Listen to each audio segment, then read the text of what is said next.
Okay, let's just dive right into this explainer. We're going to strip away all that science fiction hype and look directly at what is actually going on under the hood of modern AI.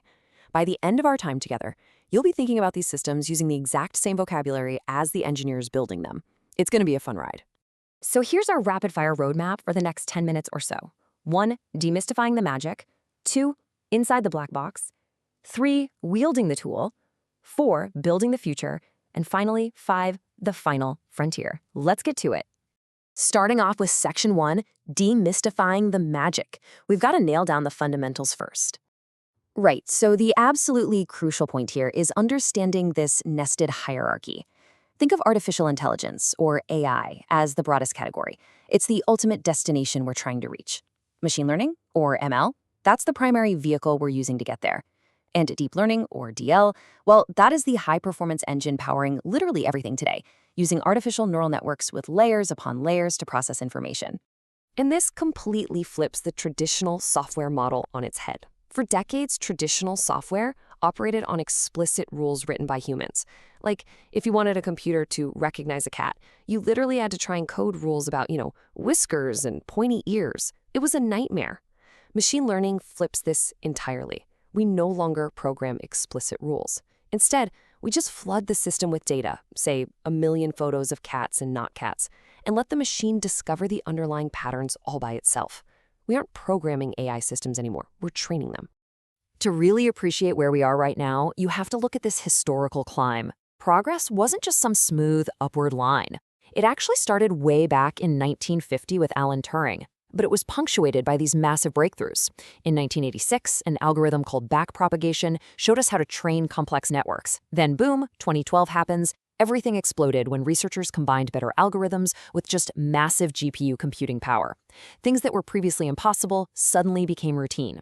And that perfectly set the stage for 2017, which honestly truly changed the world. Which brings us to Section 2, inside the black box. Let's talk about how AI actually works. Think of a neural network as layers of abstraction. Let's say we're trying to predict whether a tumor is benign or malignant based on size, shape, and texture. Those 3 numbers go right into the input layer. They flow through what we call hidden layers, which multiply them by learned weights, constantly searching for patterns. Early layers might just detect really simple edges in an image, while deeper hidden layers combine those simple patterns to recognize incredibly complex shapes. Finally, the output layer spits out the probability. The sheer depth of these layers is the absolute superpower of deep learning. And that brings us back to 2017, when 8 researchers at Google Brain published what is arguably the most important paper in AI history. It was called Attention is All You Need.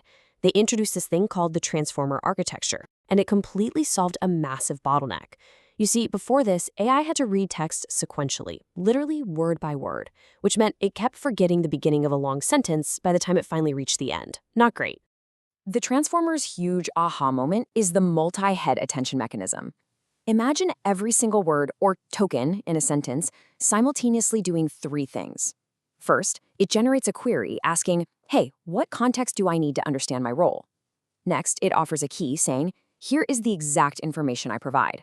And finally, it holds a value, which is the actual data it contributes.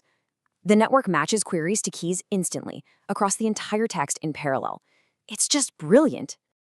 All right, moving on to Section 3, wielding the tool. Let's get into prompt engineering.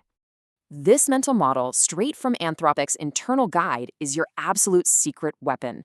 You've got to treat the AI like a smart but clueless new employee on their first day. The AI is incredibly capable. It's literally read the entire internet, but it knows absolutely nothing about your specific context, your standards, or your personal preferences unless you explicitly tell it. It's a genius, but it's totally clueless about you. Just look at the difference between a beginner and a pro here. A super vague prompt like, explain machine learning, is going to give you a generic, honestly boring encyclopedia response. Most bad AI outputs, they aren't a failure of the model, they're a failure of the prompt. Now look at the better example. It explicitly defines the audience, the format, a specific constraint, like using a Netflix analogy, and the exact scope. You have to be explicit. And this brings us to a massively powerful technique called chain of thought prompting. Research has actually shown that by simply demanding the model to show its work and think step by step before giving an answer, You drastically reduce hallucinations and improve logical accuracy. It's exactly like a math teacher making a student write out their intermediate steps. Forcing the AI to reason out loud makes it vastly more reliable. So, Section 4, Building the Future. Let's talk about production AI. When you're actually building real-world applications, you don't always just reach for the biggest, smartest model available. Professionals are constantly balancing this API selection triangle. You reserve those heavy, expensive flagship models for really complex reasoning tasks. But for routine, high-volume stuff, use cheaper, highly efficient mid-tier models or incredibly fast, low-latency models. Seriously, using a flagship model to do a simple text classification is like using a rocket ship to go to the grocery store. It's just overkill. Now, what if the AI doesn't know your company's proprietary secrets? The ultimate fix for an AI's frozen memory is Retrieval-Augmented Generation, or RAG for short. Say a user asks for your company's return policy. Instead of the AI just hallucinating and making one up, a RAG pipeline takes the user's question, searches a private database of your actual company documents, grabs the relevant paragraphs, and feeds them directly to the AI so it can generate a perfectly grounded, factual answer. Real game changer. We are also rapidly shifting from static question and answer models to fully fledged AI agents. These are autonomous systems that follow a continuous loop. They perceive their environment, reason about what to do next, act by calling external tools, like browsing the web, executing Python code, or reading your files, and then they observe the results of those actions. And they just repeat this loop until the goal is completely achieved. AI is quickly becoming our digital hands, not just our digital brains. Finally, Section 5, the final frontier. Let's look at safety and alignment. The alignment problem is absolutely not science fiction. It is a very real, very active engineering challenge right now. Why does this matter to you? Well, because as these models get smarter and way more autonomous, ensuring they don't manipulate their objectives or find incredibly dangerous loopholes to achieve a goal is the single most pressing issue in the field today. We literally have to teach them exactly what we as humans value. To solve this, researchers use something called RLHF, reinforcement learning from human feedback. This is the exact three-step magic that makes systems like ChatGPT and Claude feel so incredibly helpful and polite.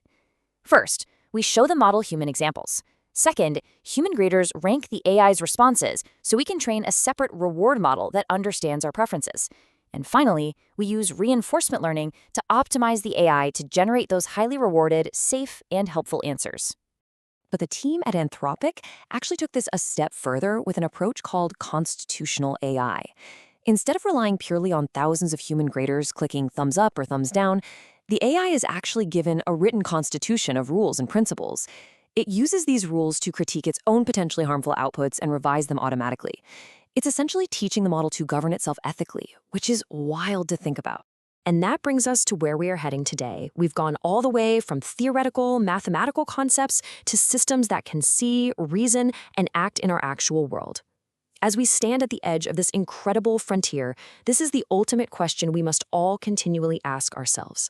How do we ensure that machines pursue our goals and not their own? Thank you so much for exploring this with me today. Keep questioning, keep learning, and I'll see you in the next explainer.